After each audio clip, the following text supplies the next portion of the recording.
The morning begins with the quiet crackling of old bones.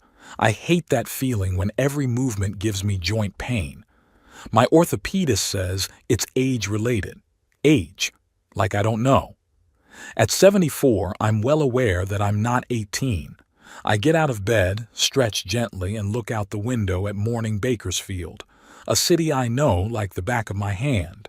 35 years I've driven a bus through it.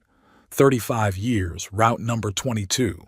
From the central terminal through residential neighborhoods, past Jefferson High School, Mercy Hospital, City Park, and back again.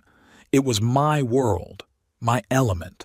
How many faces I'd seen over the years. School children growing up, having children of their own, and then those growing up. I remember them all. "Good morning, Harrison." I say hello to the old photo portrait of my father that sits on the dresser. It's our daily ritual. He was a driver, too, only of a truck.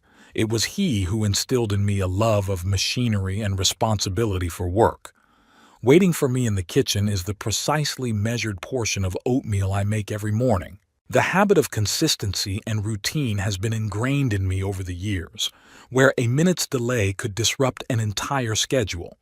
I still eat breakfast at 6:30 sharp in the morning, even though I've been retired for 9 years. After breakfast, I pick up an old radio I found at a garage sale for $3.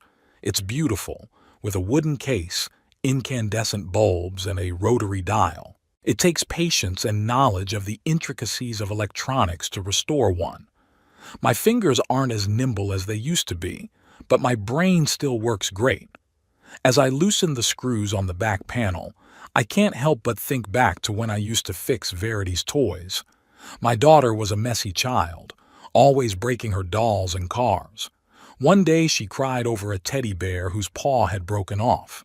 I sat up most of the night, carefully sewing up the stuffed toy so the seam wouldn't show. In the morning, Verity hugged the restored bear, but she didn't even say thank you. She just took it as if it was meant to be. Daddy would fix everything. Always. I smile at that memory, how long ago it was. Now my daughter is a grown woman, a senior cashier at Food Saving Supermarket. Not that I'm proud of her career, but I respect her for working hard. But her husband, Hubert, he's more complicated. A phone call interrupts my musings. My grandson's name pops up on the screen. "Grandpa, it's me, Elliot." He sounds a little nervous. I can already guess where this conversation is going. "Hey, Elliot, what's up?" "Grandpa, I'm having a little car trouble. Remember my old Ford? The brakes are acting up. I almost hit another car at an intersection. I need to get them replaced right away, but I'm a little strapped for cash right now." I sigh. This old Ford is newer than my last car, and I doubt it really has brake problems. More likely, Elliot needs money for another party or a new cell phone. "How much do you need?" I ask, knowing in advance that it's going to be a lot. $450, my grandson quickly answers. "But I need it today, or the master will take another order. $450. That's almost half my monthly pension. I know Elliot works as a delivery boy, and in theory he should make enough to support himself and his car, but he's always been a spender." "All right, Elliot. I'll wire the money," I say, realizing I'm probably throwing it away. "But next time, you better save for occasions like this." "Thanks, Grandpa. You're the best." His voice immediately becomes joyful. "I'll come see you soon. I promise. I promise." How many times have I heard that word? My grandson's promises are rarely kept. After I transfer the money, he usually disappears for a few weeks until a new amount is needed. I end the call and put the phone away. I'll have to wait to buy new parts for the radio. I open the banking app and make the transfer. The system notifies me that the transaction was successful. Another memory comes to mind. Verity is 18, fresh out of high school. I've been saving for her education since she was born, $20 each week, sometimes more if there was overtime. Elaine, my late wife, and I dreamed of our daughter going to college and getting the education we didn't have. Verity went to Bakersfield Community College to study accounting. I was so proud. but she was only good enough for 1 semester. It's not my thing, Dad. I want to live, not sit over numbers. She dropped out and got a job as a cashier at a supermarket. That's where she met Hubert, who was a contract electrician installing new wiring on the sales floor. A year later, they were married. The money set aside for their education went toward their wedding and the down payment on a small house on the east side of town. I didn't mind. After all, it was her money. I was saving it for her. Elaine then said, "Obi, you are too kind to her. She needs to learn to take responsibility for her own decisions." But how can a father say no to his only daughter? Elaine. It's been 5 years since she passed away. Breast cancer, discovered too late, the worst time of my life. Verity hardly ever visited her mother in the hospital. It's too hard to see her like this. And after the funeral, she came by less and less. Sorry, Dad. Work, kids, home, no time at all. The sound of the mailbox interrupts the flow of memories. I carefully stand up, feeling my knee crunch, and walk to the door. Among the flyers and bills, I find a cream-colored envelope. I open it. Dear Mr. Prescott, you are invited to the celebration of Hubert and Verity Langley's 25th wedding anniversary. The gala will be held next Saturday at Willow Creek Restaurant, beginning at 7 o'clock in the evening. RSVP by phone. 25 years, silver wedding anniversary. Hard to believe it's been that long. The handwriting on the envelope is female, but not Verity's. She writes differently. It's probably Peyton's, my granddaughter. I doubt my daughter or son-in-law would have insisted on inviting me. I stare at the invitation for a long time. Sunday morning grows quiet. Only the ticking of the wall clock breaks the silence. They too are old, like me. A gift from fellow drivers for my 60th birthday. What should I get for my silver wedding anniversary? Traditionally, it's something silver, but they are unlikely to appreciate another set of cutlery or a vase. They want money, always just money. My gaze falls on my phone. I wonder how much it costs to rent a banquet room at Willow Creek. It's a decent restaurant, one of the best in town. Verity's never been good at saving money. She must have gotten into debt for this party. I dial the restaurant's number. A friendly female voice answers after the third ring. Willow Creek Restaurant, how can I help you? Good afternoon, I say. I'm interested in the cost of a banquet at your restaurant for next Saturday, in Langley's name. One moment, I'll check the information, the girl answers. While she's looking for the information, I'm thinking, maybe this is my chance to make things right with my family. If I pay for the banquet, it would be a really generous gift. Maybe then Verity and Hubert will start treating me differently. Yeah, we have a reservation in the small banquet room in Langley's name, 25 people. It's not paid for yet, but the total is $2,300, including menu and service. It's a lot of money, but I can afford it. I've saved enough over the years not to be poor in retirement. Besides, this is a special occasion. I'd like to pay for this banquet in full. It will be a surprise for my daughter and son-in-law on their anniversary. What a wonderful decision. The girl's voice is full of joy. Can we accept payment by card right now over the phone, or would you prefer to come in person? Card is better, I answer. And please don't tell them who paid. I want it to be a surprise. After I dictate the card details and receive confirmation of payment, I feel strangely relieved. Perhaps this gesture will make a difference. Maybe they'll finally see that I'm not just a grumpy old grandfather who criticizes everyone, but a person who still cares about them. I go back to the radio, carefully connecting the wires, checking the lamps. The work moves slowly but surely. That's what my life is all about, connecting what is disconnected, fixing what is broken. When the hands of the clock strike noon, I plug in the radio. There is a hiss from the speaker, then the faint sound of music. I carefully turn the volume control and the room fills with the sounds of jazz. A small victory. Sitting in my chair with a cup of coffee, I listen to the music and think about the upcoming anniversary. Hubert never hid his attitude toward me. To him, I was just a simple bus driver, a man with no ambition or accomplishments. "You've been turning the wheel all your life, and I build systems that work," he liked to say, referring to his job as an electrician, as if doing the wiring in a supermarket was a great accomplishment. Verity gradually adopted his attitude. She used to be proud of me, often telling her friends how her daddy knew the whole town, how people said hello to me on the streets. Now all I see in her eyes is pity, like I'm a loser who couldn't achieve more. Maybe they're right. Maybe I really could have done better. But I loved my job. I loved the sense of responsibility for the passengers, the accuracy of the schedule, the familiar streets. I knew I was doing something important even if it wasn't grandiose. The phone rings again. This time, it's Verity. "Daddy, did you get the invitation?" she asks without preamble. "Yeah, I got it this morning. Thanks for inviting me," I reply. Peyton insisted. I can hear the slight irritation in her voice. "Look, no offense, but it's going to be pretty crowded, and it's mostly our friends, so you might feel out of place." I see where she's going with this. She doesn't want me to come. She's ashamed of me in front of her friends. "I won't be long," I say, trying to stay calm. "I'll just congratulate you and leave." There's a pause on the other end of the line.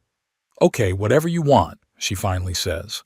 "Just please don't tell me your bus route stories, okay?" Her words hurt, but I don't let on. "Sure, Verity, I'll behave myself." After the conversation, I sit still for a long time. Should I go where you're not welcome? But I've already paid for the banquet. It's still a big occasion. 25 years of marriage. A quarter of a century. Elaine and I were together for 42 years, until the day she died. I wonder if Verity and Hubert will make it that long. I decide I'm going, not for their sake, but for Elaine, who always believed that family ties were more important than grudges and disagreements.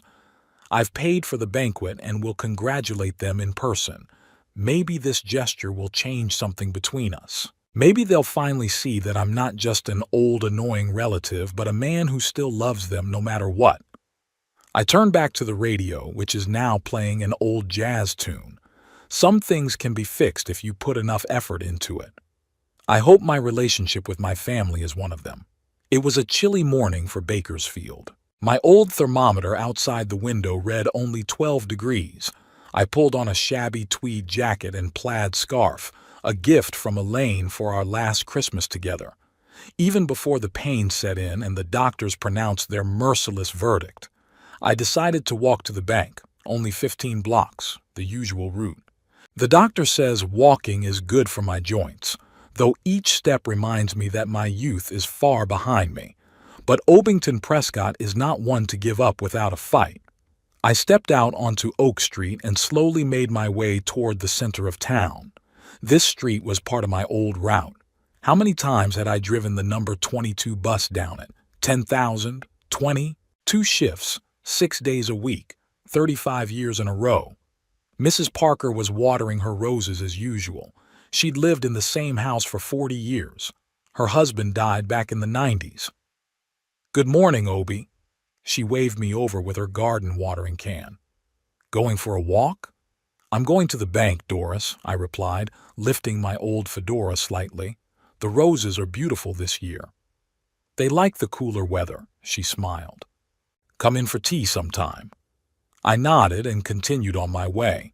Doris and I often exchanged such phrases, but it never came to tea. It was just a neighborly ritual, nothing more. There was a bus stop at the corner of Oak Street and Jefferson Avenue. I slowed down involuntarily. How many people had I picked up and dropped off here over the years? A middle-aged man in a city bus driver's uniform was now standing at the stop. I looked closely and recognized Whitney Caulfield, my former co-worker. He was almost 20 years younger, but he was also in his 6th decade. "Whitney," I called out to him. "A break?" Caulfield turned and grinned broadly, showing the absence of one front tooth, a memory of an earlier scuffle with a drunken passenger. "Obie Prescott." "What brings you here, you old road wolf?" Whitney extended his hand for a firm shake. Yeah, I got 15 minutes between flights. I wanted to get a coffee, but the machine in the control room broke down.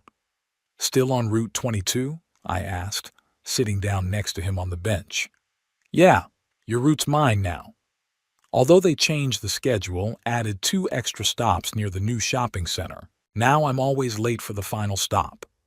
We were quiet for a while, watching the cars go by.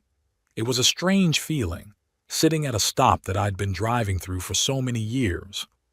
How are yours? Whitney asked, pulling a pack of cigarettes out of his pocket. Daughter? Grandchildren? Same old stuff, I waved my hand uncertainly. Verity's 25 years of marriage next week. Silver wedding anniversary. Whitney whistled. That's a big one. My oldest, Malcolm, has been divorced twice, and both times I had to pay for lawyers. Can you believe that? He took a deep drag and blew the smoke out, which was immediately carried away by the wind. And the youngest one's been doing some crazy shit. Moved to Portland, got involved with some eco-activists.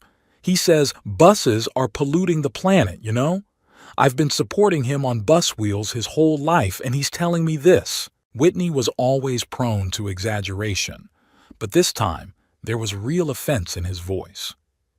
The kids, I sighed. They don't understand what we've sacrificed for them. They won't.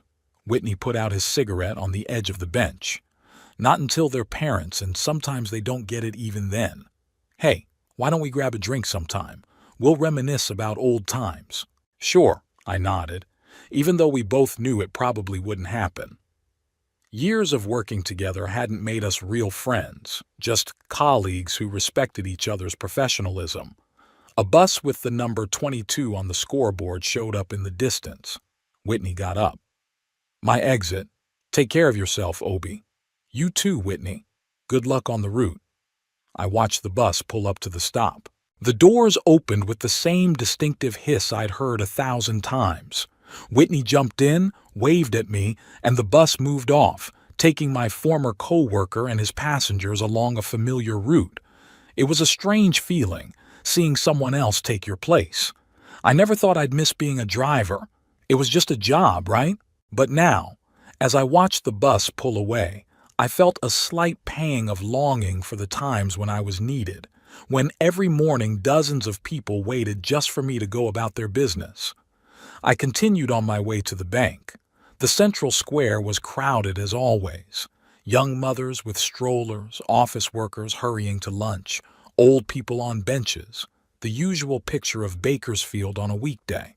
The branch of First National Bank was in an old red brick building on the corner of Main Street. I walked through the revolving doors and found myself in a cool, air-conditioned room. Inside smelled of furniture polish and paper, an odor that for some reason I always associated with money. Mr. Prescott. Carol, an elderly teller who had worked here since the bank was founded, greeted me. I haven't seen you in a while. Hello, Carol. I need to withdraw some money. I handed her the completed form and my ID. Carol put on her glasses and scrutinized the numbers. $500? That's more than you usually withdraw, Mr. Prescott. Is everything all right? Her concern was quite genuine. In small towns like Bakersfield, bank tellers often know their regular customers personally. Yeah, just need to give my daughter an anniversary present, I replied. 25 years of marriage. How wonderful, Carol smiled. Congratulations to your family. My husband and I celebrated 40 years last year, can you believe it? The children made such a party. I didn't want to tell her that it was actually money for Elliot's grandson, who supposedly needed car repairs. I just nodded and smiled back. When I received the money, I folded it into a worn leather wallet, a gift from Verity on my 60th birthday, when she still gave me gifts for the holidays. Now all I get from her are formal Christmas and birthday cards, sometimes even unsigned. Leaving the bank, I decided to stop by the Willow Creek restaurant to finalize the details of the upcoming banquet. It was almost 2 o'clock in the afternoon, and I felt slightly hungry. It would be a good time to grab a bite to eat. The restaurant was in a restored Victorian mansion on a quiet street near downtown. The sign with its elegant letters and painted weeping willow tree looked elegant and understated. It was one of Bakersfield's most expensive establishments, where locals only went on special occasions. I pushed open the heavy oak door and stepped into a spacious lobby with dark wood paneling and dim lighting. Behind the receptionist's desk stood a young woman in a strict black dress. "Good afternoon, sir. Can I help you?" "Good afternoon. I called yesterday about the banquet in Langley's name," I began. "Oh, yes," she smiled, looking at her computer records. "You're the gentleman who paid for the whole event. Your daughter will be very pleased." "I'd like it to remain a surprise," I reminded her. "They mustn't know that I paid for the banquet." Of course," the receptionist nodded. "We'll let them know that the bill has already been paid by an anonymous well-wisher. That's what we put in the system. It's all set for next Saturday, 7 o'clock, small banquet hall." Thank you. Would you like to dine? We have tables available." I agreed, and in a few minutes I was sitting at the window overlooking the small garden studying the menu. The prices were a bit steep, but I decided to allow myself a little luxury. After all, I had just spent over $2,000 on a banquet for people who hardly appreciated my concern. As I waited for my order, a steak and potatoes and a glass of red wine, my thoughts went back to the day Verity had first brought Hubert into our home. That was 26 years ago, in the summer. Elaine had made her signature apple pie, and I had pulled a bottle of good whiskey from the cellar. We wanted to make a good impression on our daughter's young man. Hubert arrived half an hour late without apologizing for the delay. He was a tall, broad-shouldered guy with thick dark hair and a cocky smile, a firm handshake, a fancy shirt, and expensive watch on his wrist. He was just beginning his career as an electrician, but he already held himself as if he were at least the chief engineer of a large company.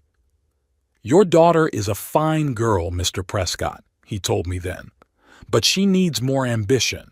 Cashier at the supermarket is a temporary job, right? I'm planning to start my own electrical firm in a couple of years. Verity could do the bookkeeping." Elaine squeezed my hand under the table, warning me not to react to his condescending tone. For my daughter's sake, I kept my mouth shut, though I wanted to remind the cocky young man that at his age I was already supporting a family, paying the mortgage, and saving for my daughter's education. And I was doing it by only driving a bus. The wedding was modest but tasteful. Elaine took care of everything. My contribution was a check for $10,000, almost all of my savings at the time. "For the start of married life," I said, handing the envelope to Verity. She was touched, hugging me tightly and tightly. In that moment, I felt that all my sacrifices had not been in vain. But then the trouble started. Hubert's business never took off. It turned out that running his own company was harder than he thought. He took a job as an electrician for the city. Not a bad, stable job, but clearly not what he'd dreamed of. Verity continued to work at the supermarket, gradually working her way up the ladder. Children were born, first Peyton, then Elliot. I was happy to be a grandfather. Every weekend, Elaine and I would visit, bringing gifts, helping with the kids. But every year, Hubert became more and more distant, and Verity called and visited less and less often. Then Elaine got sick, and everything changed completely. Verity was so busy with her own problems that she hardly ever visited her mother in the hospital. After the funeral, our relationship became strained. It was as if my daughter blamed me for her mother's death. Or maybe she was ashamed that she hadn't been there for Elaine in the last months of her life. "Your steak, sir." The waiter's voice brought me back to reality. Lunch was excellent, though I could barely taste the food. Too many memories came flooding back to me in this elegant room where my daughter and son-in-law would be celebrating their silver wedding in a week's time. I wonder if they ever think about how their lives would have turned out without my help. After lunch, I decided to stop by the food-saving supermarket where Verity worked. It wasn't that I planned to meet her. I just wanted to buy something for dinner and maybe catch a glimpse of her. Sometimes I did that, walking past her register like a regular customer. It was my way of making sure she was okay without imposing my company. The supermarket was crowded, as it usually was at this time of day. I took my basket and walked slowly along the rows of groceries, picking out the essentials: bread, milk, some fruit. Verity was nowhere to be seen. Perhaps she had a day off or another shift. Near the frozen food section, I unexpectedly ran into Peyton, my granddaughter. She was standing there looking at packages of frozen vegetables. "Peyton?" I called out to her. She flinched and turned around. Something resembling irritation flashed in her eyes for a moment, but she quickly put on a smile. "Grandpa, what a surprise! What are you doing here?" "Same as everyone else," I grinned, pointing to my basket. "Buying groceries. How was school?" Peyton was an elementary school teacher at one of the local schools. She'd always been a diligent student, and I was glad when she'd chosen that profession. "It's okay," she answered a little hurriedly. "A lot of work with the new school year, you know. Did you get an invitation to your parents' anniversary?" "Yes, thank you. Did you send it?" "My mom asked me to handle the invitations," Peyton shrugged. "She wanted to invite only close friends, but I said you should be there. After all, you're their father and grandfather." Her words should have made me happy, but somehow they only made me feel more alienated. It was as if my presence at the family party was a concession, not a natural desire to be there. "I'll be there," I nodded, "and I've already prepared a gift." "You have?" Her voice sounded genuinely curious. "What are you getting them?" I almost told her about the paid banquet, but I stopped myself. If Peyton found out, she could tell her parents and ruin the surprise. "You'll see at the party," I smiled. I didn't want to ruin the surprise. At that moment, I noticed Peyton's expression change. She was looking somewhere behind me, and her smile became more strained. "Peyton, there you are!" A woman's voice sounded. I turned around and saw two young women about the same age as my granddaughter. They were fashionably dressed and holding shopping baskets. "Hi, girls." Peyton waved at them and then looked at me awkwardly. "Grandpa, these are my co-workers from school, Amanda and Lauren. Girls, this is my grandfather." The women nodded politely, but it was obvious they couldn't wait to take Peyton away with them. "Say, we were going to pick out wine for Josh's party," said one of them. Amanda or Lauren. I didn't remember. "Are you coming?" "Sure." Peyton turned to me with an apologetic smile. "I'm sorry, Grandpa, I have to go. I'll see you at the anniversary, okay?" Without waiting for my answer, she gave me a quick hug, a light, formal hug, and hurried off to join her friends. I heard them laughing softly as they walked away toward the wine department. I was left alone among the frozen vegetables, feeling like I'd just been kicked out the door. My own granddaughter was ashamed of me in front of her friends. Or was it just me imagining it? Maybe she was really in a hurry. Finishing my shopping, I headed for the cash register. Verity never showed up. After paying for my groceries, I went outside where it was starting to get dark. The fall days were getting shorter, a reminder of the inexorable passage of time. On the way home, I pondered the upcoming anniversary. Should I go to a place where my presence was obviously not welcome? Verity and Hubert had invited me more out of politeness than out of a desire to have me at their party. Even Peyton, who seemed to insist on inviting me, was clearly embarrassed to introduce me to her friends. Wouldn't it be better to just send a gift and a card? They'll already have the banquet paid for, even though they won't know it's from me. Wouldn't that be enough? But then I remembered Elaine. She always said that family is the most important thing we have. Even when relationships are difficult, we should try to stay connected. "Obi," she often said, "life is too short for grudges and misunderstandings." Elaine would be disappointed if I didn't show up for our only daughter's 25-year wedding anniversary. She would insist that I put on my best suit and go with my head held high, regardless of how I was treated. I decided I would go, not for Verity's sake or Hubert's, but for Elaine's memory. I'll spend no more than an hour there, Just congratulate them, have a glass of champagne to their health and leave. It will be my last gesture of goodwill. Back home, I turned on the TV, but I couldn't concentrate on the program. My thoughts kept returning to my family, to the past, to what might have been if Elaine had been alive. She always had a way of smoothing over sharp edges, of finding common ground with everyone. I walked over to the bookshelf and pulled out an old photo album. Here was Verity as a child, a smiling girl with pigtails, so much like her mother. Here's her high school graduation, proud in her gown and cap, between Elaine and me. Wedding photos, Verity and Hubert's young, happy faces. The first shots of newborn Peyton, then Elliot. So many memories, so many moments that can't be brought back. And how did we get to where we are now? When my own family started treating me like an outsider, like a burden, maybe it's my fault. Maybe I was too strict a father or too generous a grandfather. Maybe I didn't know how to show my love the right way. Elaine always said I was too reserved in showing my feelings, but didn't my actions speak for themselves? Weren't all those years of hard work, all that money I gave them, proof of my love? I closed the album and put it back on the shelf. No matter what happened on this anniversary, I would be there. For Elaine's sake, for those happy moments captured in that album, and maybe for the hope that not all is lost between us. On the day of the anniversary, I woke up earlier than usual.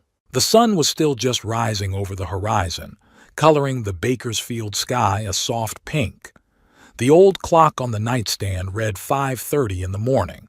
It had been a long time since I'd slept as long as I had when I was younger. Age dictated its own rules. After eating my usual breakfast of oatmeal, I opened my closet and pulled out the suit I kept for special occasions. It was dark blue, almost black, with a faint stripe, the same one I'd worn at Elaine's funeral. I'd only worn it a couple times since then Elliot's graduation, and when Peyton was getting her teaching certificate. The suit smelled a little mothballed, but it still fit well, though the waist was a little looser as the years wore on. I set it aside on the bed and headed for the bathroom. I needed to look especially presentable today. As I shaved, I scrutinized my face in the mirror. Deep wrinkles furrowed my forehead and cheeks, bags under my eyes, a flabby neck, the inexorable signs of time. But his eyes, blue like my father's, were still clear and lively. In them I could still see myself, Obington Prescott, not just an old man, but a man of dignity and principle. Today is a big day, Obi, I said to my reflection. Be above petty grudges. After a shower, I carefully styled my thinning gray hair, put on a fresh white shirt and a dark blue tie, a gift from Verity many years ago. Tying the knot, I remembered teaching Hubert how to do it before their wedding. He'd been nervous then, his fingers shaking, and I'd helped him. There hadn't been that wall between us then. At no 15 to 6, I was completely ready, even though it was over an hour before the festivities began. I decided to stop by a flower store. You can't go to a silver anniversary without a bouquet. Rose's flower shop was only 2 blocks from my house. The little bell jingled as I opened the door. Warm, humid air scented with fresh flowers enveloped me immediately upon entering. "Mr. Prescott!" exclaimed Rose, a full woman with a kind smile. "What a surprise! What can I do for you today?" "I need a bouquet, Rose. For my daughter. It's her and her husband's 25th wedding anniversary." "A silver wedding anniversary. What an occasion!" She fluttered her arms. "I have beautiful white lilies and silver eustomas. I'll make you a special bouquet." While Rose was working on the flowers, I looked at the other bouquets in the store. I remembered giving Elaine roses every year for her anniversary. She always said they were too corny, but she secretly enjoyed them like a little girl. "Here, Mr. Prescott." Rose handed me a beautiful arrangement of white and silver flowers. She added a few sprigs of eucalyptus for flavor. "I think your daughter will like it." I paid, leaving a generous tip. Rose wrapped the bouquet in beautiful silver paper with a white ribbon. "Give my congratulations to the newlyweds," she shouted after me. Honeymooners. The word made me smile involuntarily. Verity and Hubert were no longer young, but to Rose, who was older than I was, they must still have seemed young. I decided to take a cab to the restaurant. I didn't want to wrinkle my suit on the bus. Besides, I would probably drink a glass of champagne to my daughter and son-in-law, so it was better not to drive. The cab driver was silent, which suited me just fine. I looked out the window at the streets of Bakersfield whizzing by, each one linked to a memory. There was the elementary school where I'd taken little Verity by the hand. There's the park where Elaine and I walked every Sunday. Here's the old movie theater where I first kissed her many decades ago. The city changed, but its soul remained the same, like the people who live in it. Here we are, sir. The cabbie's voice brought me back to reality. The Willow Creek restaurant was beautifully decorated. A sign at the entrance read, "Congratulations to Verity and Hubert Langley on their 25th wedding anniversary." I smiled. The sign must have been Peyton's idea, my granddaughter teacher who loved such touching details.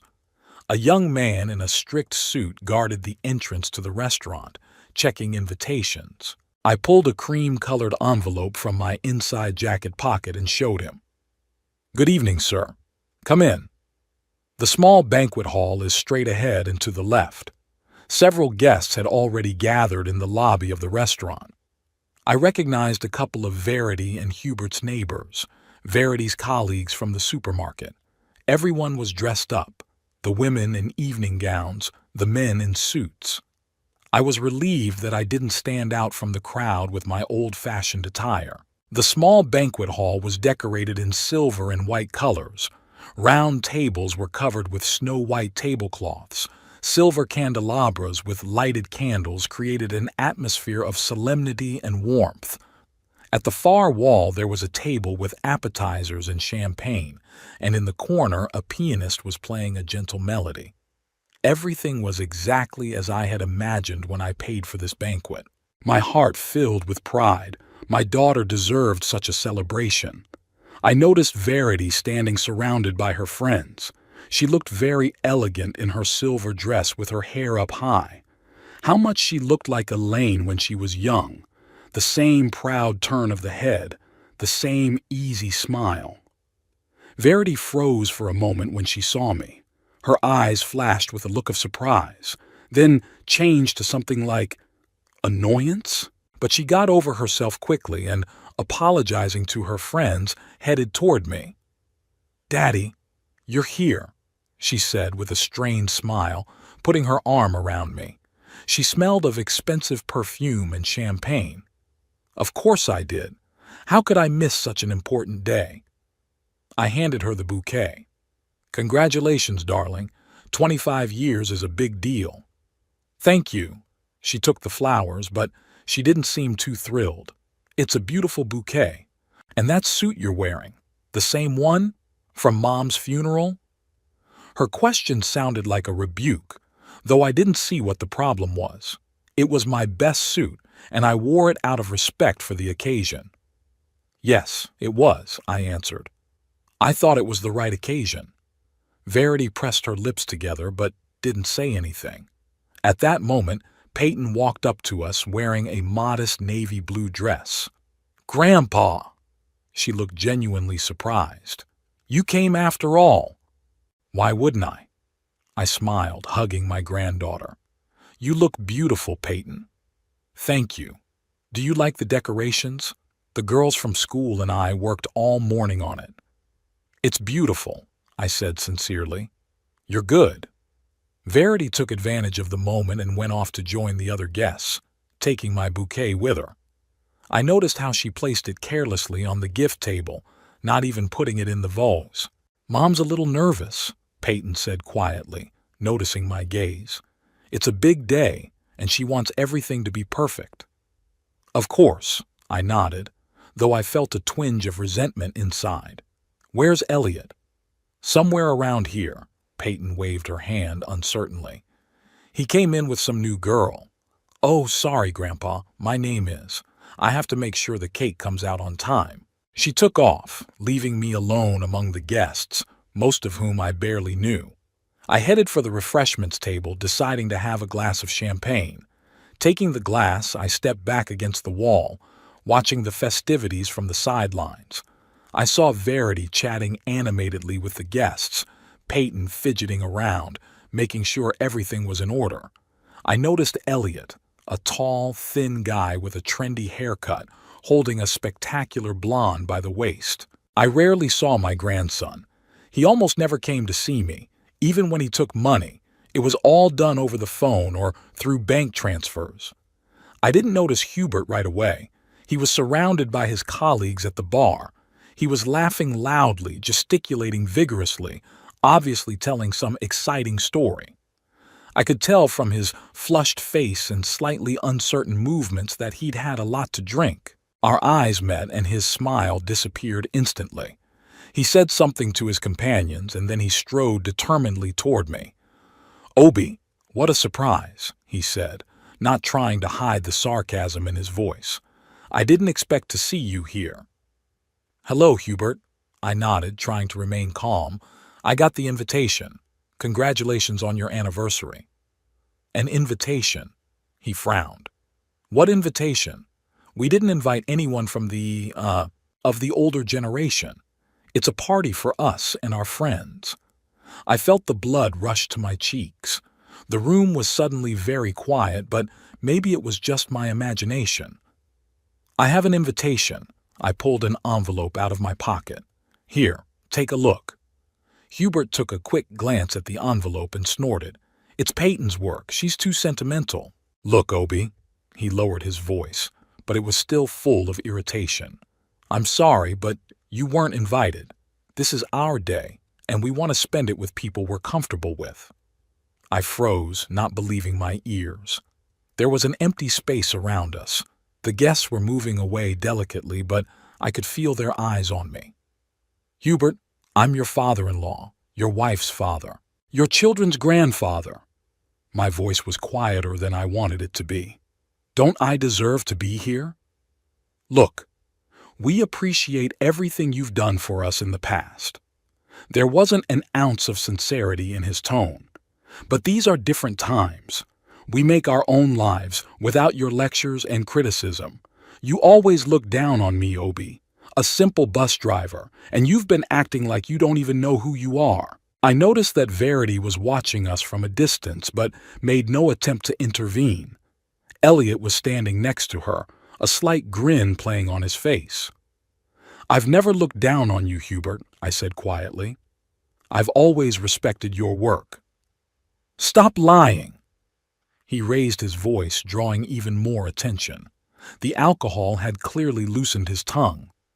"You always thought you knew best how we should live our lives. Always sticking your nose in our business, always criticizing my decisions." He was close, his face contorted with anger. I could smell the whiskey in his breath. "That's not true." I shook my head. "I just wanted to help." "We don't need your help," he almost shouted. "We never have. If it weren't for Verity, I'd have cut off all contact with you a long time ago." At that moment, Verity came up to us, her face tense. "What's going on here?" she asked, even though it was obvious. "Your father showed up uninvited and is ruining our party. That's what's going on." Hubert pointed his finger at me. "Verity," I turned to my daughter. "I got the invitation. Peyton sent it to me." "Peyton?" Verity frowned and looked around for her daughter. "Is it true?" Peyton, who appeared beside her, nodded uncertainly. "Yeah, I thought, he is your father after all, Mom. I thought it was the right thing to do." Verity sighed, rubbing her temple as if she had a sudden headache. "Dad, listen," she began in a conciliatory tone. "Maybe you should leave. Tonight's not a good night for a family fight. We can get together later and talk about it." I couldn't believe my ears. My own daughter was kicking me out of a party I'd spent over $2,000 on. "Verity," my voice trembled. "I came to congratulate you. I wanted to be a part of your happiness. You know what would make us happy?" Hubert intervened, his voice growing louder. "If you get out of here." He pointed his finger toward the exit. "Now." The silence in the hall was deafening. All the guests looked at us, some with curiosity, some with embarrassment, some with judgment. I could feel my cheeks burning, my hands trembling. Verity was silent, her eyes downcast. She didn't protect me, didn't stop her husband. Peyton looked terrified, but she didn't say a word either. Only Elliot, standing nearby, grinned openly, clearly enjoying the spectacle. At that moment, I realized it was over. All those years of caring, all the money, all the attempts to keep the family together, it was all for nothing. They had never seen me as a father or grandfather. To them, I was just an annoying old man they wanted to get rid of as soon as possible. "I'm leaving," I said quietly, placing the unfinished glass of champagne on the nearest table. "I wish you happiness." No one tried to stop me. I walked slowly toward the exit, feeling the stares of the guests on me. My back was straight, my head held high. The last pride that could not be taken away from me. Stepping outside, I took a deep breath of the cool evening air. My chest felt empty and cold, as if there was a huge hole in it. I felt no anger or resentment, just endless fatigue and frustration. I decided to walk home, even though it wasn't a long way. I needed time to gather my thoughts, to figure out what to do next. The streets of Bakersfield were quiet and peaceful at this hour of the evening.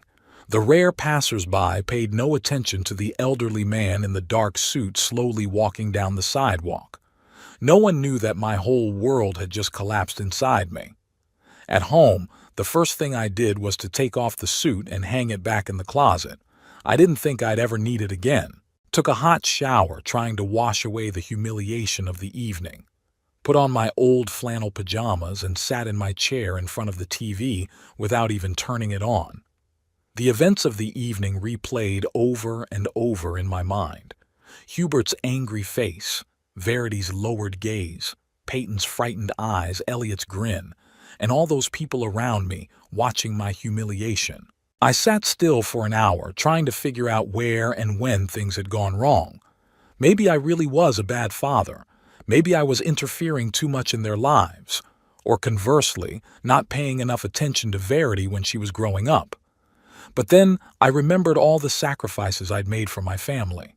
All the overtime shifts I'd taken to ensure my daughter's education. The money for the wedding, for the down payment on their house. Helping pay for Peyton's college tuition, the constant financial infusions for Elliot.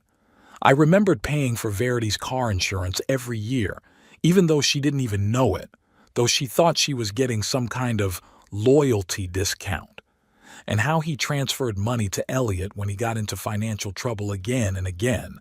And that's how they thanked me, kicked me out the door like a pesky beggar. Well, if they don't want me in their lives, they don't want my money. I got up, found my cell phone, and dialed the Willow Creek restaurant. It was late, but I knew they were open until midnight. "Willow Creek Restaurant, how can I help you?" The same woman's voice as before came through the phone. "Good evening," I said, trying to speak calmly.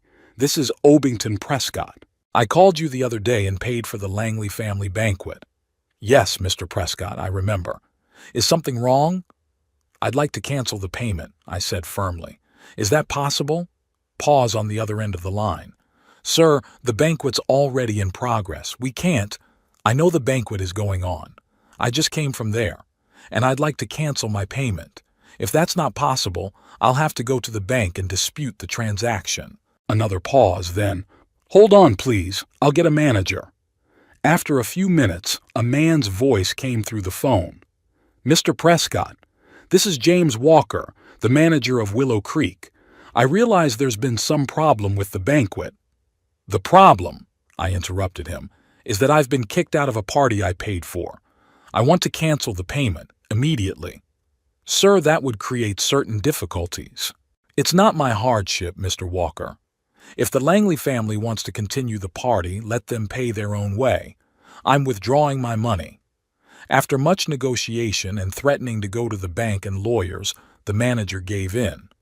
He reluctantly agreed to cancel my payment and bill Hubert and Verity directly. "We'll let them know right away," he said finally. I hope you realize that this will create a very awkward situation.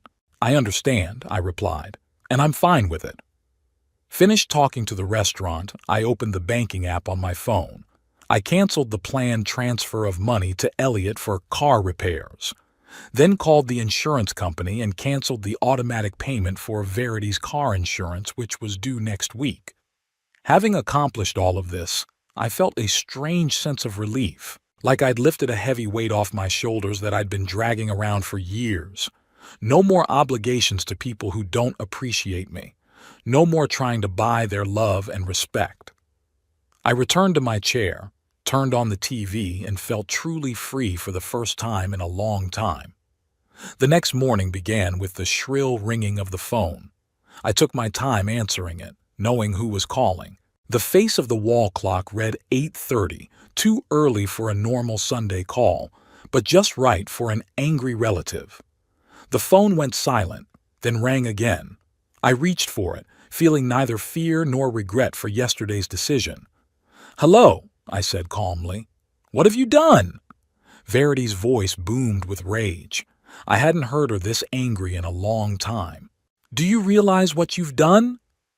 "Good morning, Verity," I said, deliberately quiet and measured, contrasting with her shouting. "I assume the restaurant manager informed you of the change in charges." "Changes?" She was almost choking with indignation. "You call that a change? They billed us in the middle of the feast, right before the cake." All the guests saw Hubert arguing with the manager. It was a total nightmare. I imagined this scene, an elegant banquet hall, elegant guests, and suddenly the manager shows up with an unpaid bill. Hubert, already quite drunk, is shouting and waving his arms. Verity blushes with embarrassment. Peyton is horrified, and Elliot is probably filming the whole thing on his phone. "I'm sorry about what happened," I said, even though I didn't feel the slightest bit sorry. "Sorry?" Her voice went up another octave. "You're sorry? Do you realize you embarrassed us in front of all our friends? In front of Hubert's co-workers? In front of my boss, who came especially to congratulate us?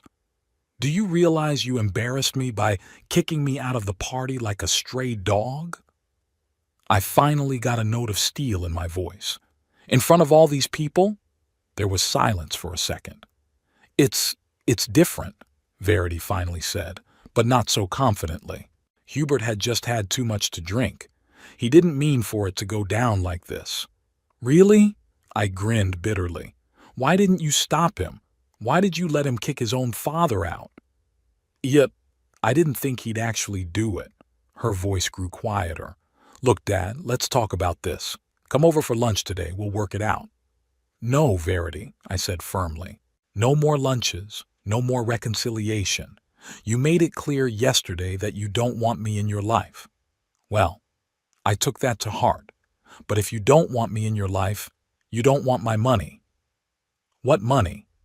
Her tone suddenly changed, and there was tension in it. "What are you talking about?"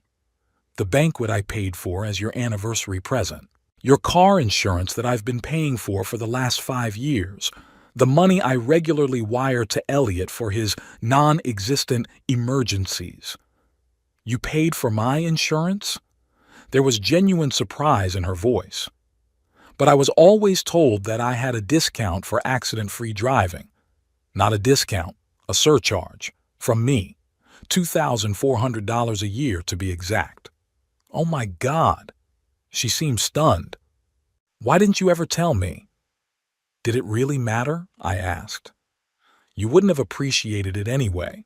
To you and Hubert, I've always been just an annoying old dad who doesn't understand anything about modern life. A simple bus driver, unworthy to sit at the same table with your successful friends." "That's not true," she objected, but there was no conviction in her voice. "We've always appreciated your help." "No, Verity. You took it for granted. Never once thanked me. Never asked if I was having a hard time. Do you know how much I gave you every month? Almost a third of my pension." "Daddy." Her voice trembled. "We didn't know." "Because we didn't want to know," I cut her off. It was convenient for you to think that all these discounts and benefits just appeared by themselves, that Elliot was getting out of his financial problems by some miracle, that you got the down payment on your house through some special program for young families. A down payment on a house? She whispered. Was that you too? Yes, Verity. It was the money your mom and I were saving for your education. Remember the college you dropped out of after your first semester? We'd been collecting that money since you were born, $20 every week. There was a heavy silence on the phone. All I could hear was her ragged breathing.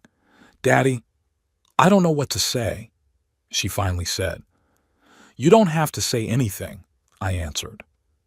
Just accept the fact that there will be no more financial help from me, no more transfers, no more paid bills, no more discounts. You're adults. You'll be fine on your own. But what about Elliot? There was a pleading note in her voice. You know he's going through a rough patch. He needs help with his car. Elliot's always going through a rough patch, I said sarcastically. And his car breaks down with regularity. It's time he learned to take responsibility for his actions and live within his means. You can't just turn your back on your family. There's anger in her voice again. We are your children, your grandchildren. And you couldn't just kick me out of a party I paid for, I parried. But you did. Now live with the consequences.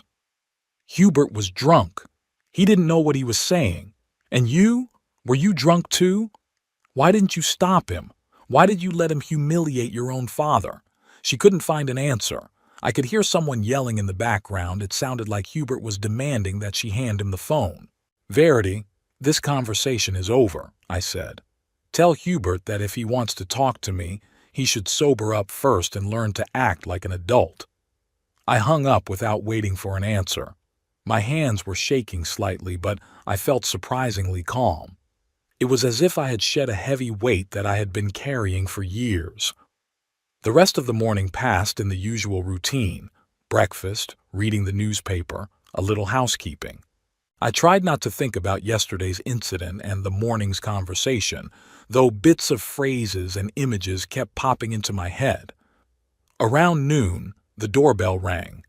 I wasn't expecting company, and I wasn't sure I wanted to see anyone. But I went to the door and looked through the peephole. Standing on the porch was Elliot, my grandson. He looked unaccustomedly neat, combed, wearing a clean shirt, no usual sloppiness in his clothes. That alerted me at once. I opened the door but didn't invite him in. Grandpa! Elliot gave me a happy smile. How are you? Can I come in? I stepped back silently, letting him into the house. He walked into the living room and stopped, looking around nervously as if he didn't know where to sit. He'd been here hundreds of times as a child. Have a seat, I pointed to the couch. To what do I owe this visit? Elliot sank awkwardly to the edge of the couch, still smiling that fake smile. Just thought I'd visit my favorite grandfather, he said. I just wanted to see how you were doing, if you needed any help around the house, he said. Elliot, I interrupted him. Let's not do that. I know why you're here. Your mother told me about our conversation, didn't she? His smile faded a little, but it wasn't completely gone. Well, yes, she mentioned that you'd had a little argument. He made a vague gesture with his hand. But that's not why I'm here. I really wanted to see you. And you just happened to decide to do it today. I didn't hide my skepticism. After I canceled the transfer to fix your car. Elliot was visibly tense, but he got over it quickly. Grandpa, about yesterday. It was awful, what Dad did. I wanted to stop him, I really did. But you know what he's like when he drinks. I know, I nodded. I also know that you didn't do anything to stop him. On the contrary, I saw you smiling as you watched my humiliation. No, he shook his head vigorously. You misunderstood. I was just nervous. It wasn't a smile, but a grimace of embarrassment. I had a serious talk with my father afterward, told him he was wrong. I looked at my grandson and didn't recognize him. In front of me sat not the little boy to whom I used to read stories and fix broken toys. He was a grown man, a skillful manipulator, used to getting what he wanted through lies and pretense. "Elliot," I said slowly, "I'm not giving you money to fix the car. Not today, not tomorrow, not ever." His face contorted for a moment, but he quickly put the mask of sincerity back in place. "Grandpa, that's not what I came for. Honest to God, I just wanted to make sure you were all right after yesterday." "I'm perfectly fine," I replied. "For the first time in a long time, I see the situation as it really is, and I see you as you are." "What are you talking about?" He frowned, mimicking a frown of incomprehension. "I mean that you never came to me for nothing, always only when I needed money, and you're here today for the same reason. That's not true."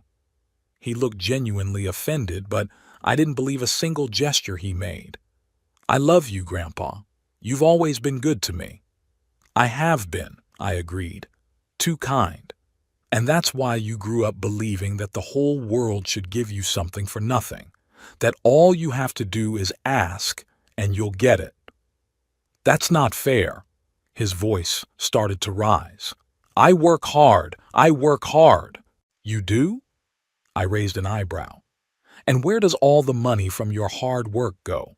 Parties? On girls? On new gadgets?" Elliot jumped up from the couch, his face red with anger. "You have no right to judge me. You don't know anything about my life."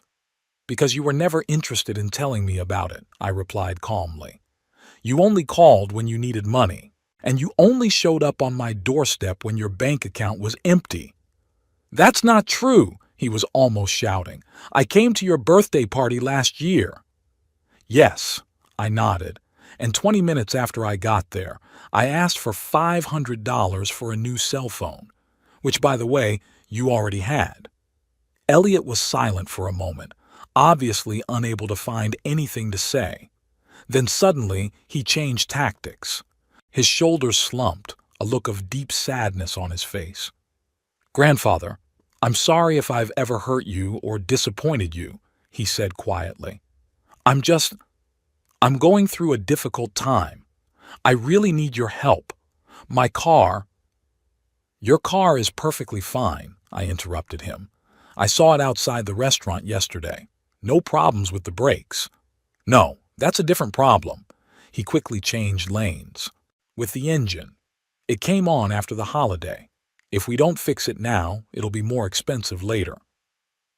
"Elliot," I rose from my chair, signaling that the conversation was over. "I'm not giving you any money. Not today, not ever. Learn to live within your means and take responsibility for your actions." His face changed instantly. The mask of sadness and remorse disappeared, giving way to anger and disappointment. "You'll regret this, old man," he said through gritted teeth. "Do you think we can't live without your paltry handouts? We'll live just fine. But you'll be alone, all alone. And who will take care of you when you can't look after yourself?" "Certainly not you," I answered calmly. "You've never taken care of anyone but yourself."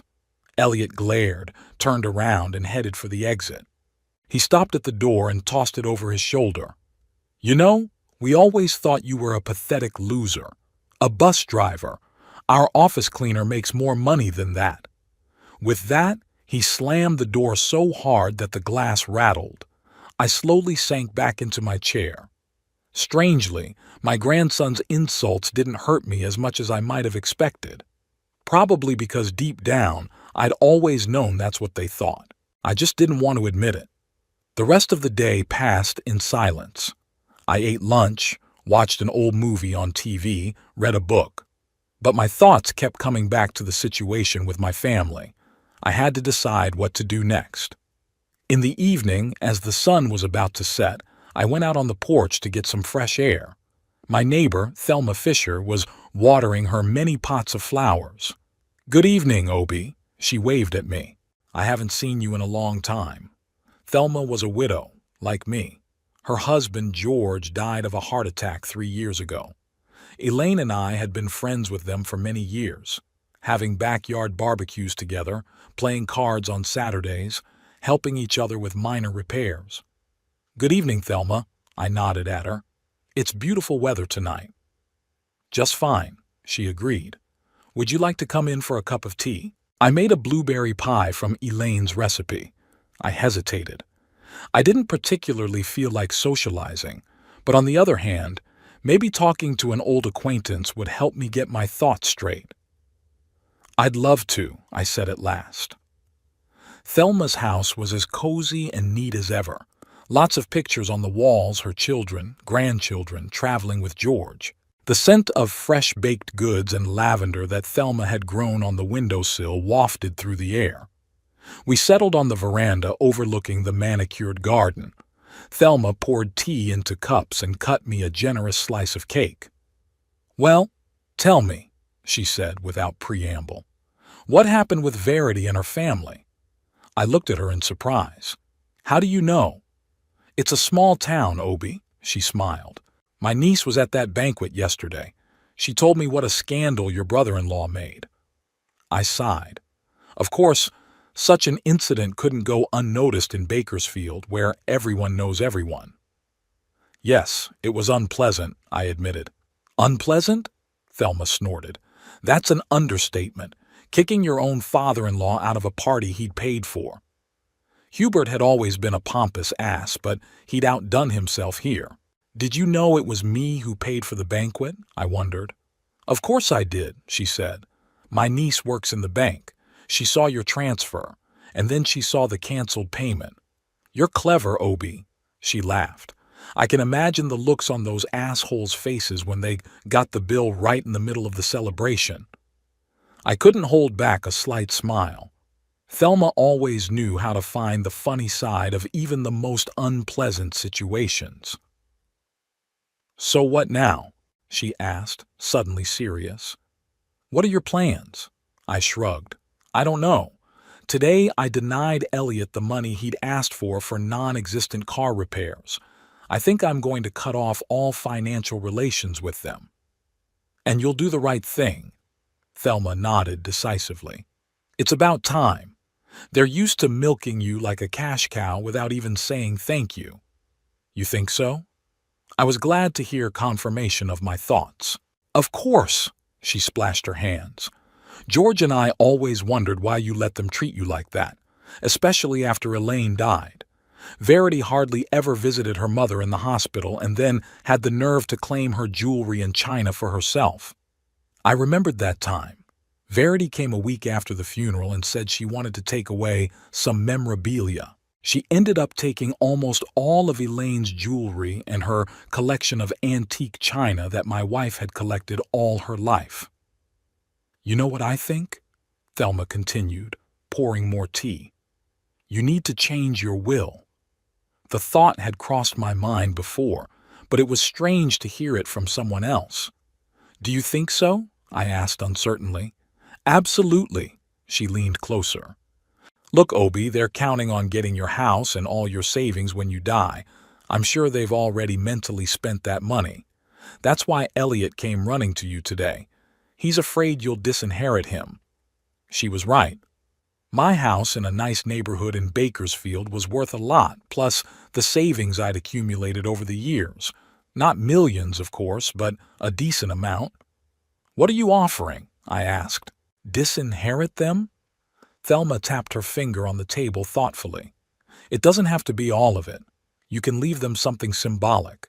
But the bulk of it, there are many worthy causes. Or," she smiled slyly, "you could just spend it all on yourself. Sell the house, buy a cabin somewhere in Florida, and enjoy life. You deserve it, Obi. That idea never occurred to me. All my life I've been saving, thinking about my family's future. Even after Elaine died, I continued to live modestly, counting every dollar to leave my children and grandchildren as much as possible." "Do you really think I could leave everything behind and move away?" I asked, envisioning a house on the coast, warm sunshine, a measured life away from problems and resentments. "Why not?" Thelma shrugged her shoulders. "You're a free man, Obi. You've earned the right to live for yourself. not for your ungrateful relatives. I'd do that if I were you. In fact, I'm going to do it. My son's been asking me to move to Arizona for a long time. Really? I was surprised. You're leaving Bakersfield? Yes, at the end of the year, she nodded. There are too many memories of George here. I want to start a new chapter of my life before I get too old. I suggest you do the same. We talked for another hour or so. Thelma told me about her plans, about her son and his family in Arizona, about how she had already looked at a small house near them. By the time I got back to my place, it was already night. But instead of the usual tiredness, I felt a strange excitement. For the first time in a long time, my mind was buzzing with plans and ideas that had nothing to do with taking care of Verity and her family. Sitting in the chair in front of the TV, I pulled out my phone and dialed a number I hadn't used in years. The law firm of Morgan and Price, the answering machine answered. We are not in session at this time. Please leave a message after the beep and we'll get back to you during business hours. Hello, this is Obington Prescott, I said after the beep. I need to meet with Mr. Morgan about changing my will. Please contact me tomorrow to set up an appointment. Finishing the call, I leaned back in my chair, feeling strangely peaceful. The decision had been made. It was time to start living for myself, not for people who never appreciated my sacrifices. The meeting with the lawyer had been productive. Gerald Morgan, an older man with a neat gray beard, listened carefully to my story and didn't show the slightest surprise. In his long career, he must have seen all sorts of family dramas. It's your legal right to change your will, Mr. Prescott, he assured me, adjusting his thin-rimmed glasses. We'll have the necessary documents ready by the end of the week. All you have to do is sign them in the presence of witnesses. I returned home feeling that I had taken an important step toward a new life, free of obligations to people who never appreciated my sacrifices. The next 2 days passed in an unaccustomed calm. No one from the family called, not even Elliot tried to ask for money. I went about my daily business, browsed real estate websites in Florida, and even started making a list of things I would take with me when I moved. On the third day, the doorbell rang. It was sharp, demanding, and did not bode well. Looking out the window, I saw 2 cars in the driveway, Hubert's sedan and Peyton's little red car. It looked like the whole family had arrived. I hesitated to open the door, anticipating an unpleasant conversation. The bell rang again, more insistently. Then there was a loud knock.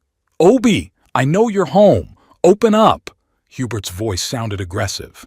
I took a deep breath, squared my shoulders, and opened the door.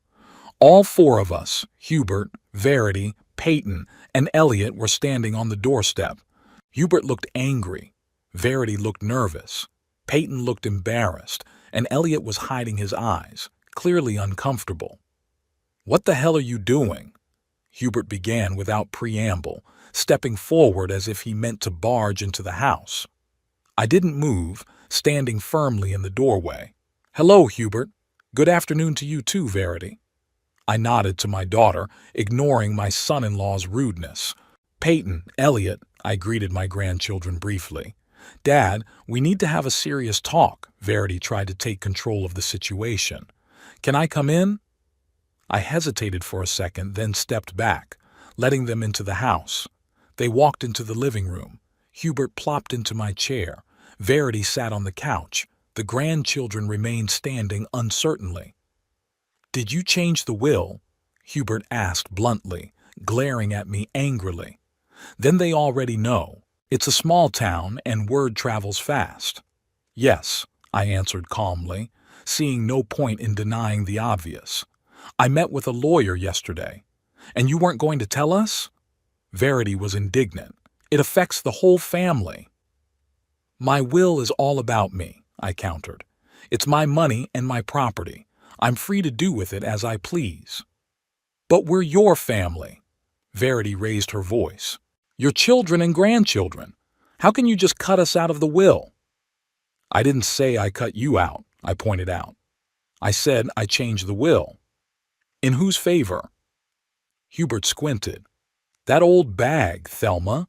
Or have you decided to leave it all to some stupid charity? I felt a wave of anger rising inside me, but I held it back. This is no time to lose control. I don't have to answer to you about my decisions, I said in an even voice. But since you're here, let's talk. About a lot of things. I sat down in the chair across from Hubert, making him shift awkwardly to the edge of the couch next to Verity. Grandpa, Peyton spoke up for the first time. She looked genuinely concerned. We're worried about you. After that incident at the anniversary party, we're afraid you're making decisions in haste without thinking about the consequences. You need our support, man, Elliot suddenly intervened, pulling a concerned expression onto his face. We're all here to help. It's not like you can live all alone at your age. Their concern seemed so fake that I barely held back a bitter laugh. Thank you for your concern, I said with a touch of irony, but I'm doing just fine on my own, and my decisions are well thought out. Enough of this circus. Hubert pounded his fist on the coffee table. We all know why we're here. You've decided to punish us for that incident at the party, haven't you? Disinherit us because of one bad night. Not because of one night, Hubert, I shook my head. 25 years of disrespect, neglect, and lies.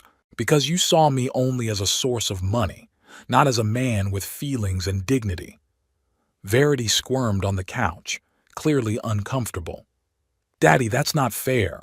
We've always respected you. Have we? I raised an eyebrow. Then why, when your husband kicked me out of the party, didn't you say a word in my defense? Why did you let me humiliate my own father in front of all the guests? Verity lowered her eyes, unable to find an answer. I was drunk, damn it, Hubert blurted out. You know I don't control myself when I'm drunk. What about you, Verity? I ignored my son-in-law's excuses. Were you drunk too? And you, Peyton. And you, Elliot. All of you stood by and watched me be humiliated, and no one intervened. There was a heavy silence in the room. Peyton looked like she was about to cry. You never appreciated what I did for you, I continued calmly. You took my help for granted, never thanked me, and always wanted more. What nonsense! Hubert was indignant. What kind of help? You showed up once a month with cheap gifts, criticized our lifestyle, and lectured us. I paid the down payment on your house, I said quietly, looking straight into Hubert's eyes. $18,000 of the money Elaine and I were saving for Verity's education. Hubert opened his mouth but didn't say a word. Verity turned pale. I've been paying your car insurance, Verity, for the last 5 years. $2,400 every year. Did you think you were getting some kind of accident discount? No, that was a surcharge I negotiated with your insurance agent. No way, Verity whispered. I paid for Peyton's college tuition, all 4 years, $32,000 total. You thought it was some kind of future teacher's grant? No, it was me. Peyton pressed her hand to her mouth, her eyes widening with shock. How many times have I bailed you out, Elliot? I turned to my grandson. How many car repairs, emergency medical bills, and last-minute condo fees have I paid for? Have you ever used that money for its intended purpose? Elliot lowered his head, avoiding my gaze. And the banquet for your anniversary. I looked at Verity and Hubert again. $2,300. I wanted to surprise you, to make you happy. And you wouldn't even let me stay for the party I paid for. There was a ringing silence in the room. Verity sat with her head down. Hubert clenched and unclenched his fists. Peyton furtively wiped away tears. Elliot nervously shuffled from foot to foot. Why didn't you ever say anything? Verity finally asked in a shaky voice. Did it matter? I shrugged. You still thought I was a loser, a mere bus driver who hadn't accomplished anything in life. You think I didn't hear you talking? Didn't see the way you rolled your eyes when I started talking about my job? The way you embarrassed me in front of your successful friends?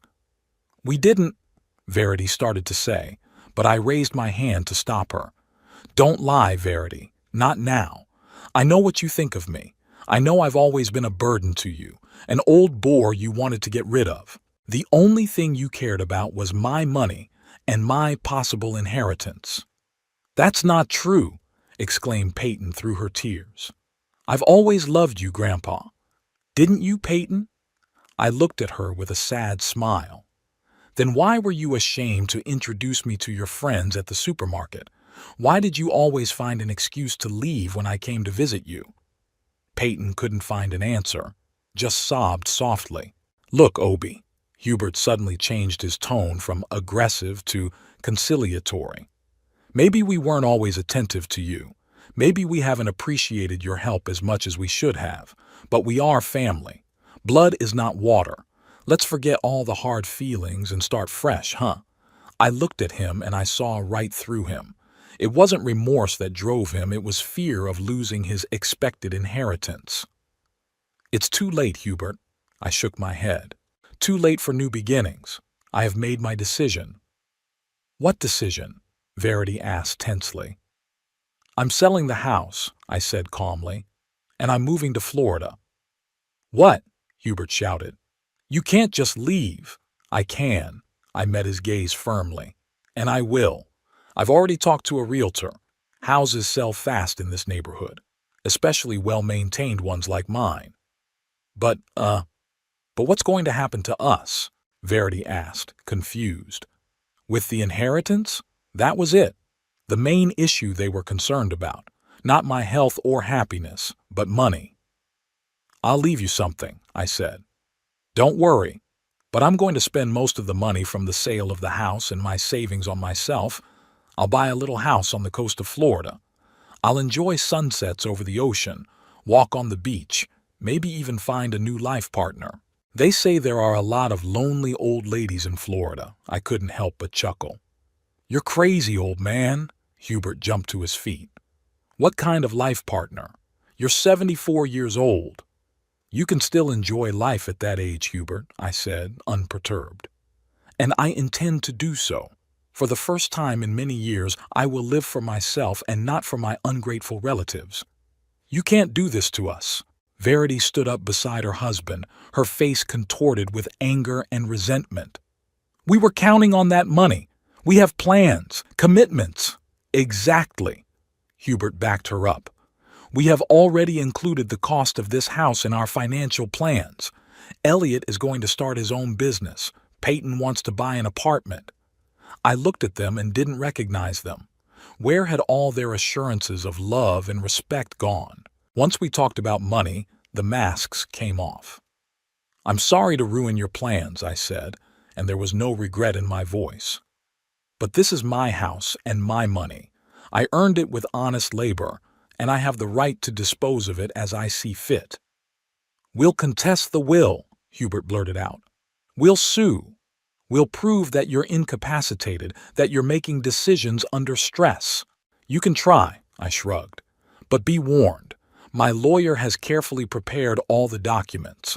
I've undergone a medical examination confirming my sanity, and I have witnesses to the way you've treated me over the years, including the incident at the anniversary party." Hubert turned black with impotent rage. Verity looked at me like she was seeing me for the first time. "Daddy," her voice shook, "do you really hate us that much?" "I don't hate you, Verity," I said more gently. "I just stopped letting you use me. You're adults, on your own.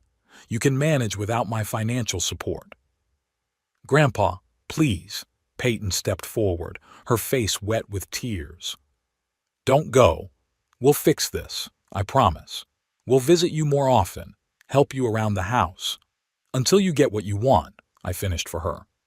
"And then you'll forget I exist again." "No, Peyton. This cycle is over. Let's get out of here." Hubert grabbed Verity's arm. "There's no reason to humiliate yourself in front of that old egomaniac. Let him go back to Florida. We'll find a way to get what's ours." He pulled his wife toward the exit. Elliot followed.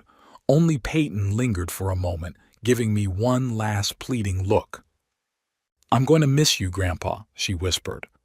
"I will too, Peyton," I answered honestly. "The door will always be open for you. but just for you alone, without your parents or your brother."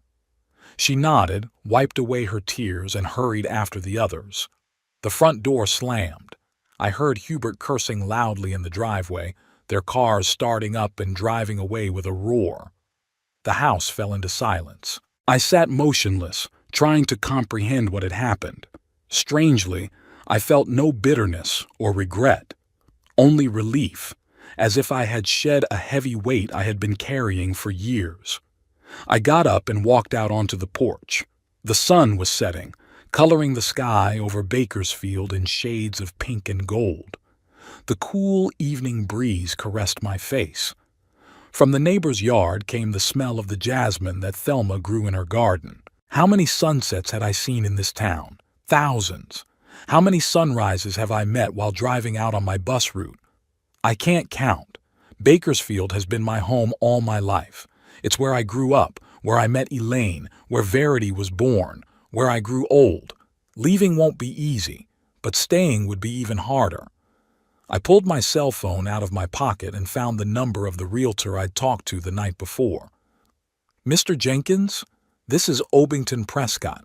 I've made a decision. Yes, we're putting the house on the market as soon as possible. Also, could you help me find a place to live in Florida?